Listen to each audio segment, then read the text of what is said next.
الحمد لله نحمده ونستعينه ونستغفره ونؤمن به ونتوكل عليه ونعوذ بالله من شرور أنفسنا ومن سيئات أعمالنا من يهده الله فلا مضل له ومن يضلل فلا هادي له وأشهد أن لا إله إلا الله وحده لا شريك له وأشهد أن محمدا عبده ورسوله أما بعد فإن خير الحديث كتاب الله وخير الهدي هدي محمد صلى الله عليه وسلم وشر الأمور محدثاتها وكل محدثة بدعة وكل بدعة ضلالة وكل ضلالة في النار. فأعوذ بالله السميع العليم من الشيطان الرجيم من همزه ونفخه ونفثه. بسم الله الرحمن الرحيم. يا أيها الذين آمنوا اتقوا الله حق تقاته ولا تموتن إلا وأنتم مسلمون. يا أيها الناس اتقوا ربكم الذي خلقكم من نفس واحدة وخلق منها زوجها وبث منهما رجالا كثيرا ونساء واتقوا الله الذي تساءلون به والأرحام إن الله كان عليكم رقيبا. يا أيها الذين آمنوا اتقوا الله وقولوا قولا سديدا يصلح لكم أعمالكم ويغفر لكم ذنوبكم ومن يطع الله ورسوله فقد فاز فوزا عظيما. أما بعد، قال النبي صلى الله عليه وسلم عن أبي سعيد الخدري رضي الله عنه قال: فرض رسول الله صلى الله عليه وسلم طعاما زكاة الفطر طعاما من تمر كما قال عليه الصلاة والسلام. سمعی، آج میں آپ لوگوں کے سامنے زکاة الفطر یعنی جسے ہم لوگ فطرہ کہتے ہیں اس کے تعلق سے اور عید کے کچھ احکام ہیں اس کے تعلق سے کچھ باتیں آپ لوگوں کے سامنے رکھنے کی کوشش کروں گا. سب سے پہلے ہم اللہ رب العالمین کا شکر ادا کریں کہ رب العالمین مجھے بھی اور آپ کو بھی اس مہینے میں زیادہ سے زیادہ عبادتیں کر کے اللہ رب العالمین کا قرب حاصل کرنے کا رب العالمین موقع عنایت کیا. توفیق اللہ رب العالمین کی ہم لوگوں کو ہوئی. اللہ رب العالمین میرے اور آپ کے اعمال کو میزان حسنات میں رکھے. اللہ رب العالمین جو بھی عمل ہم لوگ جو کیے ہیں اللہ رب العالمین ان اعمال کو شرف قبولیت سے نوازے. فطرے کے تعلق سے بہت سارے لوگوں کے دلوں میں سوال ہوتا ہے کہ بھائی فطرہ کیا ہے؟ زکاة الفطر اللہ کے رسول صلی اللہ علیہ وسلم اس کی وضاحت کیے. ابو سعید خدری رضی اللہ عنہ کہتے ہیں اللہ کے رسول صلی اللہ علیہ وسلم جب ہمارے ساتھ موجود تھے اس وقت سے ہم لوگ جو ہے صدقہ فطر یعنی زکاة الفطر جو ہے نکالتے ہیں. سن 2 ہجری میں زکاة الفطر یہ جو ہے فرض ہوا. اللہ کے رسول صلی اللہ علیہ وسلم امت پر جو ہے فرض کیے سن 2 ہجری میں. 2 ہجری سے لے کر اب تک الحمدللہ امت مسلمہ میں یہ لوگ امت مسلمہ تمام کے تمام لوگ اسے جو ہے نکالتے آ رہے ہیں. ایک بات تو یہ ہے زکاة الفطر فرض ہے ہر مسلمان پر. زکاة الفطر ہر مسلمان پر فرض ہے، نکالنا واجب ہے. کب نکالیں گے؟ کون نکالیں گے؟ نکالنے کی نوعیت کیا ہوگی؟ اس کی تفصیل انشاءاللہ میں آپ لوگوں کے سامنے وقتاً فوقتاً کروں گا. سب سے پہلی چیز زکاة الفطر کس پر واجب ہے؟ اللہ کے رسول صلی اللہ علیہ وسلم مسلمان پر چاہے وہ بچہ ہو چاہے وہ چھوٹا بڑا ہو، مسلمان عاقل غیر عاقل تمام پر، عاقل اور غیر عاقل اس لیے میں کہتا ہوں کچھ لوگ جو ہے بچوں پر یہ اس چیز کو جو ہے فرض نہیں کرتے، لیکن حقیقت میں نبی کریم صلی اللہ علیہ وسلم ہر بڑے پر چھوٹے پر مرد پر عورت پر مسلمان بالغ پر غیر بالغ پر اللہ کے رسول صلی اللہ علیہ وسلم فرض کیے. اس کی وضاحت ہم لوگوں کو حدیث میں جو ہے ملتی ہے. آگے دیکھیے زکاة الفطر جب نکالیں تو ہم لوگ ان باتوں کا جو ہے پاس و لحاظ رکھیں کہ نکالنے والے دینے کی سکت رکھنے ہو، کھانے کی سکت ان کے پاس ہو. کھانا ایک چیز ہے، انسان کے پاس طاقت ہے، کھلانے کی طاقت ہے، کھانے کی طاقت ہے، تو اس پر واجب ہے۔ جس کے پاس کچھ بھی نہیں ہے، کھانے کی کوئی چیز نہیں ہے، تو کیا دے گا؟ دوسروں کو دینا ہے تو کیا دے گا؟ اب آئیے، زکوٰۃ الفطر کن لوگوں کو دیں گے؟ جن لوگوں کے پاس کچھ بھی نہیں ہے ان لوگوں کو دیں گے۔ کب دیں گے؟ اللہ کے رسول صلی اللہ علیہ وسلم احادیث میں اس کی پوری وضاحت کی ہے۔ یہ ہم پر کب واجب ہوگا؟ یعنی جس دن سورج کے غروب ہونے کے بعد چاند نظر آ گیا تو وہاں سے ہم لوگوں پر جو ہے واجب ہے۔ کب تک واجب ہے؟ عید کی نماز جانے سے پہلے تک، عید کی نماز کو نکلنے سے پہلے تک وہ جو ہے ضرور جانا چاہیے، اسے جو ہے غریبوں تک جو ہے پہنچا دیں۔ یہ نبی کریم صلی اللہ علیہ وسلم کی تعلیمات ہیں۔ اب ذرا دیکھیے، اگر کوئی شخص عید کی نماز کے بعد اگر اسے اس زکوٰۃ الفطر کو ادا کرتا ہے تو اس کا کیا حکم؟ اللہ کے رسول صلی اللہ علیہ وسلم فرماتے ہیں وہ معمولی صدقے میں کا ایک صدقہ، وہ زکوٰۃ الفطر نہیں ہوگا۔ جو کام آپ کریں گے زکوٰۃ الفطر میں جو ہے اس کا شمار نہیں ہوگا۔ عید کے بعد اگر دیں گے، عید سے پہلے جو ہے اسے جو ہے ادا کر دینا چاہیے۔ نبی کریم صلی اللہ علیہ وسلم کی تعلیمات میں ہم لوگوں کو یہ بات ملتی ہے۔ آگے اللہ کے رسول صلی اللہ علیہ وسلم یہ زکوٰۃ الفطر کیوں جو ہے واجب ہو، یہ ہم پر جو ہے کیوں واجب ہے؟ کہتے ہیں اللہ کے رسول طہرۃ للصائم، یہ روزے دار ہو سکتا روزے رکھ کر کچھ اس کی زبان سے کچھ غلطیاں نکل گئی، کچھ گناہ کر دیا، کچھ اس سے جو ہے کچھ چھوٹی موٹی غلطیاں سرزد ہو گئی، تو اس کے عوض میں، اس کے بدلے میں وہ زکوٰۃ الفطر ہم لوگ جو ہے نکالتے ہیں۔ اب یہ غریبوں کے لیے کھانا بھی بن جائے گا، طعمۃ للمساکین، مسکینوں کے لیے کھانے کا ایک ذریعہ۔ اسی دن کیوں نکالنا؟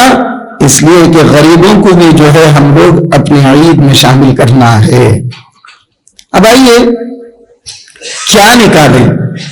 اب نکالنے کی بات ہے تو کیا نکالیں، کیسے نکالیں، نکالنے کی نوعیت کیا ہوگی؟ اسلاف کا جو طریقہ ہے، نبی کریم صلی اللہ علیہ وسلم جس چیز پر ہم لوگوں کو جو ہے فرضیت کا جو حکم بتا رہے ہیں وہ ہے اناج، جو ہم کھاتے ہیں اس سے جو ہے نکالیں۔ یہ افضل اور صحیح طریقہ ہے۔ افضل، کچھ علماء کہتے ہیں کہ بھائی اس کی نقد نکال سکتے ہیں، پیسے نکال سکتے ہیں، لیکن حقیقت نبی کریم صلی اللہ علیہ وسلم کی اس بات سے ہم لوگوں کو یہی بات سمجھ میں آتی ہے۔ اکثر علماء اسلاف ہم لوگوں کو یہی بات جو ہے بتاتے ہیں کہ بھائی آپ اناج نکالیں جو آپ کا کھانا ہے، جیسے چاول ہے، گیہوں ہے۔ ہمارے پاس یہاں جو ہے بہت ہی زیادہ کھائے جانے والی چیزوں میں سے وہ دو چیزیں بہت زیادہ عام ہیں، رائج ہیں۔ عرب میں کھجور زیادہ کھاتے تھے، جو شعیر جسے کہتے ہیں عربی میں، وہ کھاتے تھے، ان لوگ نکالتے تھے۔ اللہ کے رسول صلی اللہ علیہ وسلم اس کی نوعیت یوں بتائے کہ بھئی ایک سا کھجور ان لوگوں کے اعتبار سے، اگر وہ جو ہے کھاتے ہیں کھجور ہی زیادہ کھاتے ہیں، کھجور نکالیں، جو ہی زیادہ کھاتے ہیں، جو نکالیں۔ اب اسی طرح ہمارے پاس جو کھائی جانے والی چیز ہے وہ ہے اناج میں سے چاول یا گیہوں نکالیں یا چاول نکالیں، آپ جو زیادہ کھاتے ہیں اسے نکالیں۔ اس کی مقدار کتنی ہو، کتنا نکالیں، تو علماء 2 کلو سے لے کر 3 کلو کے اندر اس کی جو ہے حد متعین کرتے ہیں۔ ابھی کیا ہوتا ہے، اس کا جو اعتبار ہے لوگوں کے نزدیک کچھ فرق کے ساتھ ہے، سمجھیے کسی کے نزدیک 2 کلو 400 گرام ہے، کسی کے نزدیک 2 کلو 600 گرام ہے۔ احتیاطاً ہم لوگ جو ہے احتیاطاً 3 کلو نکال دیں، بہتر طریقہ ہے۔ اللہ کے رسول صلی اللہ علیہ وسلم غریبوں کو جب کھلانے کی بات کر رہے ہیں، ہمارے گناہوں کو دھلنے کا ایک سبب اس میں جو ہے موجود ہے، تو انشاءاللہ ہم لوگ اگر 3 کلو نکال دیں تو اس میں کوئی حرج نہیں ہے۔ اب دیکھیے، نکالنے والا مسلمان ہو، کافر کی زکوٰۃ الفطر کافر کی قبول نہیں کی جائے گی۔ وہ بھی کہتا ہے کہ بھائی میں بھی جو ہے زکوٰۃ الفطر نکالتا ہوں، یہ جو ہے قابل قبول نہیں ہے۔ بہت سارے احباب ہیں ہمارے یہاں معاشرے میں، باقاعدگی کے ساتھ زکوٰۃ الفطر وصول کر کے اسے لوگوں میں تقسیم کرنے کی بات کرتے ہیں۔ یہ جو بات ہے سمجھنے کی ضرورت ہے۔ اگر ہم زکوٰۃ الفطر لیتے ہیں، کسی کے پاس سے پیسے لیتے ہیں، وہ تو جو ہے اناج نہیں دیتے، یا تو چاول کی شکل میں لے لیں، چاول کی شکل میں لوگوں کو دے دیں، لوگ پیسے کی شکل میں لیتے ہیں تو ان لوگوں کے پیسوں کو لے کر کچھ پیسہ چاول کے لیے رکھتے ہیں اور کچھ پیسہ کچھ اور چیزیں خریدنے کے لیے رکھتے ہیں. بھائی صرف چاول دے تو کیا, ہم لوگ اس میں آٹا یا جو ہے کچھ اور ایسی چیزیں جیسے تیل ہے یا جو ہے گوشت ہے, ان لوگوں کو بھی جو ہے وہ فائدہ پہنچے گا, ضرور فائدہ پہنچے گا. اللہ کے رسول صلی اللہ علیہ وسلم جس شکل میں آپ کو نکالنے کا حکم دیا اس شکل میں نکالیں, اسی شکل میں آپ ان غریبوں تک پہنچائیں. اگر آپ زیادہ اگر آپ کچھ دینا چاہتے ہیں, اضافے کے ساتھ اگر کوئی چیز آپ اس میں جو ہے شامل کرنا چاہتے ہیں, وہ جو ہے صدقہ وہ آپ کی جانب سے ہوگا, وہ زکوٰۃ الفطر میں نہیں آئے گا. اگر آپ دوسروں کے پاس سے رقم لے کر اس چیز میں آپ شامل کر رہے ہیں, آپ جو ہے اس میں تیل خرید رہے ہیں یا آپ جو ہے اس میں کچھ اور چیزیں خرید رہے ہیں, شکر خرید رہے ہیں, میٹھا بنانے کی کوئی اور چیزیں, شکل جو بھی ہے, یہ نبی کریم صلی اللہ علیہ وسلم ہم لوگوں کو جو نہیں بتایا میرے بھائی. آپ صلی اللہ علیہ وسلم فرض رسول اللہ صلی اللہ علیہ وسلم طعاما من تمر او الشعیر, وہ حساب اپنی بستیوں کے اعتبار سے جن کا جو کھانا ہے اس کھانے کی جانب, اس کھانے کے ذریعے جو ہے ہم لوگ زکوٰۃ الفطر کو نکالنے کی کوشش کریں. یہ نبی کریم صلی اللہ علیہ وسلم کی تعلیمات میں سے ہے. اگر کوئی شخص ایک آدھ دن پہلے نکال دے تو ٹھیک ہے, جائز ہے. جی ابن عباس رضی اللہ عنہ سے مروی ہے, اللہ کے رسول صلی اللہ علیہ وسلم کے زمانے میں ہم لوگ جی چاند کے نظر آنے سے ایک دن پہلے, عید الفطر سے ایک دن پہلے, 2 دن پہلے ہی سمجھ لیجئے, ہم لوگ باقاعدگی کے ساتھ زکوٰۃ الفطر نکالا کرتے تھے. نکالنے کی جو نوعیت ہے ان تمام چیزوں کی طرف میں آپ لوگوں کو جو ہے باتیں بتا چکا ہوں. اب آئیے عید الفطر, یہ جو عید الفطر ہے یہ سنت مؤکدہ نبی کریم صلی اللہ علیہ وسلم اپنی ساری زندگی میں پڑھے. اب عید الفطر کے تعلق سے اکثر لوگوں کے دل و دماغ میں یہ بات ہوتی ہے یہ فرض ہے, فرض نماز ہے. فرض نہیں ہے یہ. اگر جو ہے پوری بستی والے نماز چھوڑ دیے, پورے گناہ گار, میری بات کو سمجھیے, یہ علماء جو بھی فتوے وغیرہ جو جاری کرتے ہیں اس میں ایک حکمت ہے سمجھانے کے لیے لوگوں کو, کہ بتانے کے لیے کہ بھائی یہ کتنی اہمیت والی چیز ہے, کتنی اہمیت والی چیز ہے. حالانکہ سنت مؤکدہ ہے. پوری بستی والے مل کر اگر جو ہے نماز عید الفطر چھوڑ دیے, عید الفطر اگر چھوڑ دیے تو وہ تمام کے تمام لوگ گناہ گار.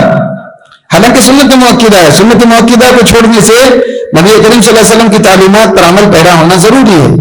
اگر کوئی چھوڑ دیتا ہے, یہی چھوڑ دیتا ہے, انکار نہیں کر رہا, انکار کرنے کی صورت میں تو گناہ گار, انکار کرنے کی صورت میں گناہ گار. اگر کوئی چھوڑ دیتا ہے تب وہ جو ہے پورے کے پورے لوگ گناہ گار ہوں گے. یہ کتنی بڑی بات ہے, سمجھنے کی ضرورت ہے.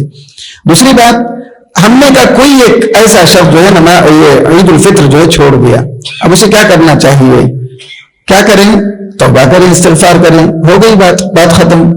اب اسے پھر دہرانے کی ضرورت ہے کیا؟ کچھ لوگوں نے کہا چلو بھائی نفل کے طور پر 2 رکعت پڑھ لیں تو ہو گئی بات. ایسی بات نہیں ہے. جماعت کے ساتھ جو نمازیں ادا کی جاتی ہیں اس کا ایک الگ حکم ہے. نبی کریم صلی اللہ علیہ وسلم کی تعلیمات میں ایک تعلیم یہ بھی ہے کہ ہم جماعت کے ساتھ جڑیں. لوگ جب عید منائیں تب ہم لوگ بھی عید منائیں. یہ نبی کریم صلی اللہ علیہ وسلم کی تعلیمات میں سے ہے. الگ ہونے کی کوشش اگر کریں گے, من شد فی النار, جو الگ ہوگا کل قیامت کے دن بھی جہنم میں بھی الگ رہے گا. ان باتوں کا جو خیال کریں. مجھے بھی اور آپ کو بھی چاہیے نبی کریم صلی اللہ علیہ وسلم کی تعلیمات کے مطابق عمل پیرا ہونے کی پوری کوشش کریں.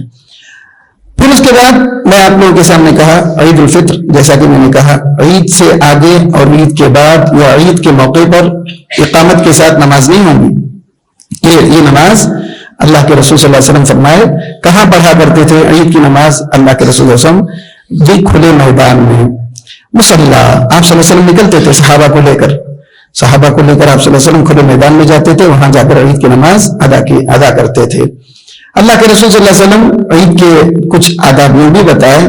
عیدگاہ جا کر وہاں کوئی نفل نمازیں پڑھنا, میں چاش کا وقت ہو گیا میں 2 رکعت پڑھ لوں گا, ایسے نہیں. عید سے پہلے یا عید کے بعد کوئی نماز نہیں ہے. اگر آپ پڑھنا چاہتے ہیں تو گھر جا کر پڑھ لیں, اگر آپ پڑھنا چاہتے ہیں تو مسجد میں پڑھ لیں. اس عیدگاہ میں جو پڑھنے کی جو بات ہے وہاں جو ہے ادا نہ کریں. نبی کریم صلی اللہ علیہ وسلم کی تعلیمات میں یہ بھی بات ہے. آگے دیکھیے, بہت سارے لوگ عیدگاہ جاتے ہوئے ان باتوں کا جو ہے پاس و لحاظ رکھیں. جاتے ہوئے ایک راستہ اور آتے ہوئے ایک راستہ. جاتے ہوئے ہم لوگ ان باتوں کا پاس و لحاظ رکھیں، ہماری جانب سے کسی کو تکلیف نہ ہو. گاڑیاں کھڑی کرتے ہیں تو بالکل جو ہے ایسی جگہ کھڑی کریں جہاں کسی کو بھی جو تکلیف اس ہماری گاڑی کی وجہ سے کسی کو تکلیف نہ ہو. کسی کے گھر کے سامنے جو ہے گاڑی کھڑا کر ویسے ہی چلے گئے، یا کچھ لوگوں کی گاڑیاں کھڑی تھی اس گاڑی کے پیچھے گاڑی کھڑی کر دیے، اس شخص کو جو ہے گاڑی اٹھانے میں جو ہے دشواری ہو گئی. ایسے کبھی نہیں کرنا، ان باتوں کا جو ہے پاس و لحاظ رکھیں. اسی طرح راستے کے حقوق کو ادا کریں. خوشی کے موقع پر اکثر و بیشتر لوگ بہت ساری غلطیاں کرتے ہیں، یہ نبی کریم صلی اللہ علیہ وسلم کی تعلیمات میں سے ہے. دیکھیے عید کے موقع پر خوشی کا موقع ہے، اچھے سے اچھا لباس ہو. اگر ہمارے پاس نیا کپڑا میسر ہو نیا کپڑا پہنے.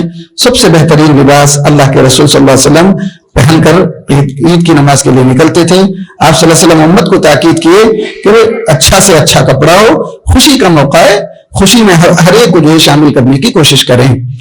کپڑے جیسا کہ میں نے کہا اللہ کے رسول صلی اللہ علیہ وسلم کی تعلیمات کے مطابق کپڑے ہونا چاہیے. ہمارے کپڑے اکثر و بیشتر دیکھا جاتا لڑکیوں کے کپڑے جو برہنہ، ایسا کپڑا جو ان کا جسم نظر آتا. لڑکیاں ہیں، چھوٹی بچیاں ہیں تو اس کا حکم بھی وہی ہے. ذرا خیال کریں، بچیاں ہیں، ان کی عزت، ان کی عصمت و عفت کی حفاظت ہماری ذمہ داری ہے. اگر ہم اپنی بچیوں کے کپڑے کے بارے میں اگر غور نہیں کریں گے، بچیوں کے ایسے کپڑے جو ٹرانسپیرنٹ ہوتے، کپڑے جو ہے جسم نظر آتا، یا ایسے ٹائٹ کپڑے جس سے ان کا پورا جسم جو ہے نظر آتا، یا ایسے کپڑوں سے جو ہے بچنا چاہیے. غسل کریں، ہم لوگ غسل کر کے جو ہے مسجد آنے کی کوشش کریں، عیدگاہ جانے کی کوشش کریں، باوضو ہو کر جو ہے گھر سے نکلیں، ثواب ہے. اگر گھر آزو بازو ہے تو چل کر آنے کی کوشش کریں، اس میں بھی ثواب ہے. اللہ کے رسول صلی اللہ علیہ وسلم جاتے ہوئے ایک راستے سے، واپس ہوتے ہوئے ایک اور دوسرے راستے سے، نبی کریم صلی اللہ علیہ وسلم کی تعلیمات میں سے یہ بھی ہے. کیوں؟ اس لیے کہ ہمارے پاس جو لوگ ملیں گے نا، بالکل الگ لوگ ملیں گے. جاتے ہوئے ہو سکتا راستے میں کچھ جانے پہچانے لوگ رہیں گے. اگر ہم لوگ دوسرا راستہ اپنائیں گے تو وہاں پر اور دوسرے افراد بھی ہم لوگوں کو ملیں گے. آپس میں ایک دوسرے سے محبت بڑھانے کا ذریعہ سلام ہے. سلام کو عام کریں، یہ نبی کریم صلی اللہ علیہ وسلم کی تعلیمات میں سے ہے. آگے دیکھیے، اللہ کے رسول صلی اللہ علیہ وسلم مجھے بھی اور آپ کو بھی خوشبو لگانے کا حکم دیے. خوشبو لگائیں، خوشبو ضرور لگائیں. ایسی خوشبو لگائیں جو دوسروں کو بھی جو ہے پسند آئے. خود کو جو چیز پسند ہے وہ دوسروں کو پسند آنا اکثر و بیشتر ایسے نہیں ہوتا. بہت سارے لوگ ایسی خوشبو لگا کر نکلتے جس کی وجہ سے شاید ہو سکتا ہے اکثر و بیشتر لوگوں کا سر کا درد بڑھ جاتا. یہ بھی ہوتا. خوشبو لگائیں تو بالکل دھیمی خوشبو جس میں جو ہے لوگوں کو تکلیف نہ ہو، لوگ اس سے جو ہے آپ سے مطمئن ہو جائیں. آ کر بیٹھ گئے بازو، ایسی خطرناک اس میں سختی ہے اس خوشبو میں جس کی وجہ سے لوگوں کو کافی دقتیں ہوتی ہیں. ان باتوں کا بھی جو ہے پاس و لحاظ رکھیں.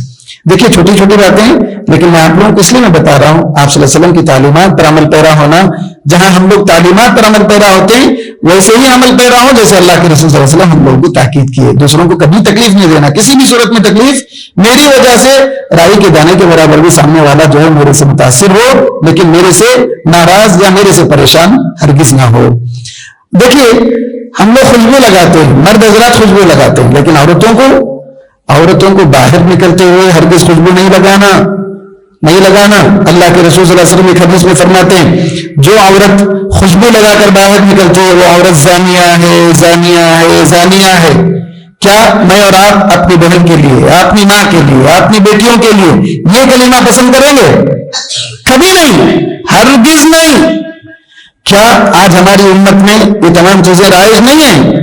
کتنی ایسی عورتیں جو گھروں میں رہتی ہیں تو ان کے کپڑے بالکل یوں سمجھ لیجیے گندے کپڑے، لیکن جیسے وہ عورتیں باہر نکلتی ہیں ان کا لب و لہجہ، ان کا چالو چلن اور ان کا جو حلیہ ہوتا بالکل بدل جاتا. سبحان اللہ، یہ کہاں کا انصاف ہے؟ آپ اپنی خوبصورتی دکھائیں تو اپنے شوہر کے لیے آپ اپنی خوبصورتی دکھائیں. آپ اپنے گھر میں رہ کر خوشبو لگائیں، یہ آپ کے لیے اجازت ہے.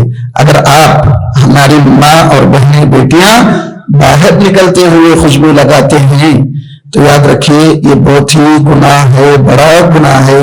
جو دوسروں کے ذہنوں میں غلط خیالات پیدا کرنے کا ایک اہم سبب ہے. کیوں؟ اللہ کے رسول صلی اللہ علیہ وسلم دیکھیے جو بات بتاتے ہیں، چھوٹی سی بات جس میں اللہ کے رسول صلی اللہ علیہ وسلم وضاحت کے ساتھ کئی باتیں بتا چکے ہیں. خوشبو لگا کر جب عورت نکلتی ہے، چاہے وہ کتنے بند لباس میں کیوں نہ ہو، اس کا چہرہ، اس کا یوں سمجھ لیجیے سر سے لے کر پیر تک اس پوری طرح ڈھک کر ہے، اس کے باوجود اس کی خوشبو اگر باہر نکلتی ہے، یہ شیطان اس شخص کے دل میں جو ہے داخل ہو کر اسے ورغلاتا ہے، اکساتا ہے کہ بھئی یہ جو اس کی خوشبو اچھی ہے تو یہ کتنی خوبصورت ہوگی، یہ کتنی اچھی ہوگی. یہ انسانی فطرت میں سے ہے کہ بھئی ان تمام چیزوں کو روکنا چاہیے، ان تمام چیزوں سے رکنا چاہیے. مجھے بھی اور آپ کو بھی اپنے گھر کی عورتوں کو جو ہے تاکید کرنے کی اشد ضرورت ہے. آگے دیکھیے عورتوں کا جو لباس ہے، جیسا کہ میں مختصر بتا دیا، لیکن ان میں سے ایک اہم جو چیز میں آپ کو بولنا چاہ رہا تھا، عورتوں کے برقعے بڑے بھڑکیلے ہوتے ہیں. برقعوں کو چھپانے کے لیے اور ایک برقعے کی اشد ضرورت پڑتی ہے. اب دیکھیے نبی کریم صلی اللہ علیہ وسلم کی تعلیمات دی، برقع پہنتے ہیں اس لیے کہ خوبصورتی چھپائیں. اس خوبصورتی کو چھپانے کے لیے کچھ اور بھی ضرورت پڑے تو پھر کیا کرے؟ بھائی ایک عورت کپڑا پہنتی ہے، اس کپڑے کو چھپاتی ہے تو برقعے کے ذریعے. وہ کپڑا کیوں چھپاتی ہے؟ اس لیے کہ اس کی خوبصورتی اس میں موجود ہے. برقع پہنا جاتا خوبصورتی کو چھپانے کے لیے، بتانے کے لیے نہیں. اگر برقع ہی بھڑکیلا ہو، برقعے میں کنکر ونکر سب کچھ ہے، برقع جو اتنا بھڑکیلا ہے، اتنا ٹائٹ ہے، اس کا جسم نظر آتا ہے. حرام ہے میرے بھائی میری بہنیں. آپ ان باتوں کا پاس و لحاظ رکھیں، آپ صلی اللہ علیہ وسلم کی تعلیمات پر عمل پیرا ہونے کی کوشش کریں. برقع یہ اللہ رب العالمین ہم لوگوں کو ایک فرضیت کے ساتھ ساتھ ہم لوگوں کو جو پہننے کا جو حکم دیا ہے، خوبصورتی کو چھپانے کے لیے. خوبصورتی اگر جو اس سے جھلکتی ہے یا خوبصورتی اس سے نظر آتی ہے تو یہ گناہ ہے، اس سے بچنا چاہیے. آگے دیکھیے عورتیں اکثر جب عیدگاہ آتی ہیں تو اپنے بال کو کھلے رکھ کر آتی ہیں، میک اپ سمیت آتی ہیں. ان کے جو بال ہوتے ہیں نا چونڈے کی شکل میں، یہ چیز جائز نہیں ہے. باہر نکلتے ہیں تو اسے جو ہے بال کو کھلے رکھنا چاہیے. اسی طرح نماز کے دوران ان بالوں کو جو ہے چھوڑ دینا چاہیے، ان بالوں کو جو ہے لپیٹ کر نہیں رکھنا. یہ جو ہم کی شکل میں جو دے کر، یعنی جن لوگوں کا جو چونڈا رہتا ہے نا سر پہ، نماز اس شکل میں نہیں ہوتی، اسے کھول دینا چاہیے. اللہ آپ صلی اللہ علیہ وسلم کی تعلیمات میں سے ہے. اسی طرح عید کے موقع پر جہاں خوشی کا موقع ہے، لوگ وہاں بہت سارے گناہ بھی کرتے ہیں، بہت ساری غلطیاں بھی کرتے ہیں، بہت ساری ایسی چیزیں کرتے ہیں جو شریعت ہم لوگوں کو کبھی اجازت نہیں دیتی. ان میں سے ایک چیز ہے میں آپ لوگوں کو بتانا چاہتا ہوں. یہ خوشی کا موقع ہے، آپ ہر ایک سے ملے، مرد سے ملے، عورت سے ملے. لیکن مرد جب عورت سے ملتا ہے، عورت جب مرد سے ملتی ہے، یہ صنف کے بدلنے کی وجہ سے بہت ساری چیزیں آتی ہیں. ان باتوں کا پاس و لحاظ رکھیں. اکثر و بیشتر لوگ سبحان اللہ عورتوں سے ملتے ہیں، اپنی ماں سے ملیں، اپنی ساس سے ملیں، اپنی ساس سے ملے. میں بار بار بولتا ہوں اپنی ساس سے ملے. ساس آپ کی ماں کے برابر ہے. ساری زندگی ساس سے آپ کا کوئی رشتہ بن نہیں سکتا. وہ ماں آپ کی بیوی کی ماں ہے تو آپ کی ماں ہے، اس میں کوئی حرج نہیں. اسی طرح اس کے برخلاف سسر سے ملیں. آپ کا وہ باپ کی شکل، باپ کے قائم مقام ہے تو آپ کا باپ ہی ہے، تو آپ ایسے سمجھ لو تو زندگی بھر وہ آپ سے کوئی اس کا رشتہ کبھی نہیں ہو سکتا. ان باتوں کا پاس و لحاظ رکھیں. بہت سارے لوگ اپنی سالی سے ملتے ہیں، نعوذ باللہ. یہ بہت بڑا گھناؤنا کام ہے، بہت گھناؤنی حرکت ہے، اس سے بچنا چاہیے. گھر میں اکثر و بیشتر لوگ یہ سمجھ لیتے بھائی میری مامی ہے، میری چاچی ہے. مامی سے بھی نہیں مل سکتے، چاچی سے بھی نہیں مل سکتے. یہ دونوں رشتے غیر محرم کے ہیں، اس سے جو ہے بچنا چاہیے. چاہے اس کے برخلاف وہ لوگ ہو یا ہم لوگ ہوں، عورتیں ہو یا مرد ہوں، ہاتھ اپنا دیتے ہوئے کیا ہم کسی کے پاس جہنم کے لیے اپنا ہاتھ تو نہیں دے رہے؟ خیال کریں. بہت سارے لوگ عید کے موقع پر ان تمام چیزوں کی، ان تمام غلطیوں کو کر گزرتے ہیں جن لوگوں کو ان کا احساس تک نہیں ہوتا. ان باتوں کا پاس و لحاظ رکھیں. اسی طرح عید کے موقع پر اکثر و بیشتر گھروں میں یہ ہوتا کہ لوگ، یہ میری بہن ہے، خالہ کی بیٹی ہے، ماموں کی بیٹی ہے، چاچی کی بیٹی ہے، پھوپھی کی بیٹی ہے. پھوپھی آپ کے لیے ٹھیک ہے، خالہ آپ کے لیے ٹھیک ہے، تو ان کی بیٹیاں ہرگز نہیں. آپ ان سے ملاقات کیجئے، پھوپھی سے ملیے. خالہ سے ملیے، لیکن وہ بہنیں آپ کی وہی ہوں گی جو آپ کی ماں سے پیدا ہوئی ہوں گی، اس کے علاوہ نہیں۔ ان باتوں کا جو ہے پاس و لحاظ رکھیں۔ عید کے موقع پر بہت سارے احباب بہت سارے گھروں میں بہت ساری غلطیاں کرتے ہیں۔ خوشی کا موقع ہے، ملاقات کے وقت بہت سارے احباب کبھی کسی کا پیر بھی چھو لیتے، کبھی کسی کے لیے سجدہ بھی کر لیتے۔ اکثر و بیشتر ہوتا چھوٹے بچوں کو جو ہے ماں باپ سکھاتے، چلو بھائی سجدہ کرو، انہیں ماں ہیں، انہیں بڑے ہیں، انہیں فلاں ہیں۔ کسی کے لیے سجدہ جائز نہیں ہے، کسی کے لیے سجدہ جائز نہیں، سجدہ حرام ہے۔ اللہ کے سوا کسی کے سامنے ہم اپنے سر کو نہیں جھکا سکتے۔ ان باتوں کا پاس و لحاظ رکھیں، حرام ہے۔ اگر کوئی شخص کسی کے پیر کو چھوتا ہے، گویا کہ ہم شرک کر رہے ہیں، اللہ کے ساتھ دھوکہ دے رہے ہیں۔ اللہ کے ساتھ کسی کو شریک ٹھہرانا، اس پر جنت ہمیشہ کے لیے حرام، ہمیشہ کے لیے حرام۔ وہ انسان جب تک سچی توبہ نہ کرے، کیا ہم اپنے بچوں کو ایسی تربیت کریں گے کہ اللہ رب العالمین کے ساتھ شرک کرے؟ ایسے کبھی نہیں ہو سکتا۔ ان باتوں کا پاس و لحاظ رکھیں۔ نبی کریم صلی اللہ علیہ وسلم کی تعلیمات میں سے ایک تعلیم یہ بھی ہے، یاد رکھیں خوشی کا موقع ہے، خوشی کے موقع پر غم کو جو ہے ابھارنا یا غم کو پھیلانا۔ کسی کے گھر میں کسی کی وفات ہو گئی، جس شخص کی وفات ہوئی اس وقت ہم لوگ اکثر ایسے کرتے ہیں کہ بھائی چلو وہ خود بھی روتا ہے، ہم بھی مل کر رلاتے ہیں۔ ایسی بات نہیں ہونا۔ خوشی کا موقع ہے تو خوشی منانا چاہیے۔ اگر کسی کی وفات اب تب نہیں ہوئی ہے، سمجھے اس مہینے میں یا 2 مہینہ پہلے، اب یہ پہلی عید ہے، آج پہلی عید، ایسے ہی جو ہے لوگوں کے ذہنوں میں بات بناتے لوگ، وہاں پر جو ہے وہ عورت ہو یا مرد ہو وہ نیا کپڑا نہیں پہنتے، یا جو ہے ان کے پاس اچھا لباس رہتا تب بھی نہیں پہنتے۔ وہ لوگ خوشی نہیں مناتے بلکہ غم مناتے۔ یہ چیز اسلام اجازت ہم لوگوں کو نہیں دیتا۔ ان باتوں کا پاس و لحاظ رکھیں۔ خوشی کا موقع ہے، بہت سارے لوگ بہت ساری ایسے گھناؤنی حرکتیں کرتے ہیں۔ خوشی کے موقع پر، خوشی کا دن ہے، عید کے دن اکثر مسجد خالی پڑ جاتی، رہتے کون ہیں؟ امام اور مؤذن یا کچھ ایسے افراد جن لوگوں کے اندر نماز کی اہمیت ہوتی ہے۔ اکثر و بیشتر لوگ گھروں میں جو رہتے ہیں، عید کے دن عید کی نماز کی پابندی کر لیتے ہیں۔ 5 فرائض جو ہم پر اللہ رب العالمین کیا ہے، 5 اوقات، ان اوقات کو ہم لوگ جو ہے بھول جاتے ہیں۔ عید کے دن فجر کی نماز بالکل بھری پڑی رہے گی مسجد، جیسے عید کی نماز ختم ہو گئی وہاں سے لوگوں کا جھنڈ مسجد سے ختم ہو گیا۔ اعلان کرنے کی ضرورت پڑے گی کہ بھائی بہت سارے لوگ ایک وقت مسجد آیا کرتے تھے، ابھی غائب ہو چکے ہیں، پتہ نہیں کہاں ہیں۔ ایسی نوبت آتی ہے۔ کبھی بھی یاد رکھیے، ہم لوگ رمضانی مسلمان کبھی نہیں بننا۔ مسلمان بنتے ہیں تو دین کے لیے، اسلام کے لیے بنے، ہمیشہ کے لیے بنے۔ ہمیشہ اللہ رب العالمین ہمارے دلوں میں یہ جذبہ اس کی توفیق کے ساتھ ہو کہ میں ہمیشہ نمازوں کی پابندی کروں گا، چاہے وہ خوشی کا دن ہو یا غم کا دن ہو۔ اچھائیوں کے ساتھ میں زندگی بسر کروں یا غلط، یعنی میرے اندر پریشانیاں ہیں، مصیبتیں ہیں، جو بھی ہیں، آزمائشوں کے دور میں بھی ہم اللہ کو یاد کریں گے، خوشیوں کے موقع پر بھی ہم اللہ کو یاد کریں گے۔ میرا اور آپ کا فریضہ ہے۔ اسی طرح گھروں میں جو غلطیاں عام ہیں، ان غلطیوں میں سے ایک غلطی یہ ہے، لوگ خوشی منانے کے لیے پکنک کو تو نکلتے ہیں، جائیں کوئی بات نہیں، جا کر اسلام کی پابندی کریں، دین کی پابندی کریں۔ بہت سارے لوگ پورے برقعے سمیت، جی عورت بھی ہوتے، مرد بھی ہوتے، کبھی ٹوپی بھی ہم لوگ جو دیکھتے ہیں، جا کر سنیما ہال میں دیکھتے ہیں میرے بھائی عید کے دن۔ شرم کی بات ہے، افسوس کی بات ہے۔ کیا اللہ رب العالمین ہم لوگوں سے تقویٰ چاہتا ہے؟ اس روزے کے ذریعے، اس ماہ مبارک کے ذریعے ہم لوگوں سے رب العالمین جو چیز چاہتا ہے وہ تقویٰ، لعلکم تتقون۔ تقویٰ کہاں گیا؟ عید کے دن کا جو تقویٰ ہے وہ کہاں گیا؟ عید کے دن جو ہم لوگ اپنی حفاظت اور اپنے گھر والوں کی حفاظت جو کرنے کی بات ہے وہ کہاں ہے؟ اکثر و بیشتر لوگ جاتے جا کر جو سبحان اللہ وہاں پر اکثر اوقات اپنا جو ہے بتاتے 3 گھنٹہ۔ آخر میں ایک بات آپ لوگوں کے سامنے رکھنا چاہتا ہوں، یہ بتائیے اگر بری جگہ ہماری موت آتی ہے تو کس حالت میں، جس حالت میں ہماری موت آئے گی اسی حالت میں ہمارا حشر بھی ہوگا، اسی حالت میں ہم لوگ اٹھائے بھی جائیں گے۔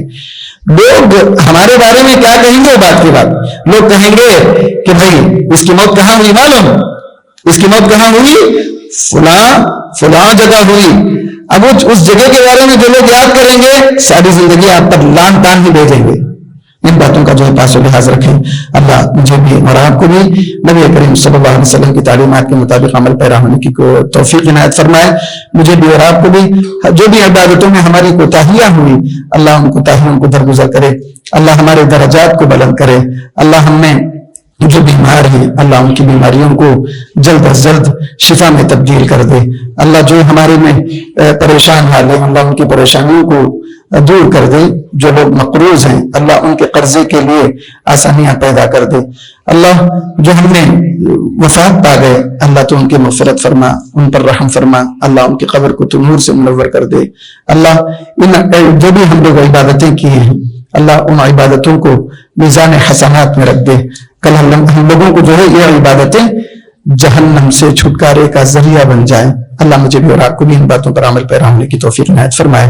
بارک اللہ لنا ولکم فی القرآن العظیم ونفعنی وإیاکم بالآیات والذکر الحکیم انہ تعالی جواد کریم ملک قدیم بر رؤوف رحیم ورب حلیم.